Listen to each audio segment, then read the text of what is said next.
నమస్తే.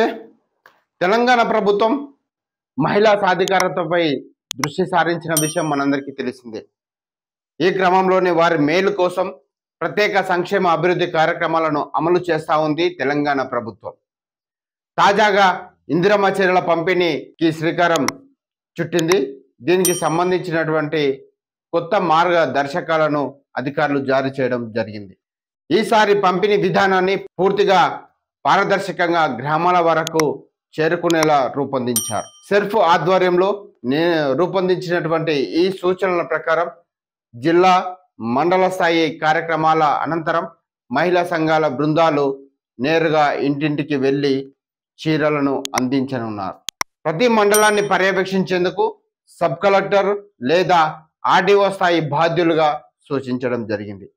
మంత్రి సీతక్క సూచనలతో మహిళా సంఘాల సభ్యులు ఇంటింటికి వెళ్ళి మహిళలకు బొట్టు పెట్టి గౌరవంగా చీరలను అందజేయడం తప్పనిసరిగా చేశారు. 18 సంవత్సరాలు దాటిన ప్రతి మహిళ ఈ పథకానికి అర్హురాలని కూడా చేర్చారు. ఈ చీరల పంపిణీ కార్యక్రమంలో ఎలాంటి అవినీతి అక్రమాలు చోటు చేసుకోకుండా లబ్ధిదారుల వివరాలను ఖచ్చితంగా నమోదు చేసేందుకు ఆధార్ ధృవీకరణ వ్యవస్థను కూడా ఇందులో ఉపయోగించనున్నారు. పెన్షనర్ల ధృవీకరణకు ఉపయోగిస్తున్నటువంటి మొబైల్ యాప్ను ఈ పంపిణీలోనూ ఉపయోగిస్తారు. మహిళా చీర పొందిన వెంటనే ఆమె ఫోటోను యాప్లో నమోదు చేయాల్సిందే ఖచ్చితంగా.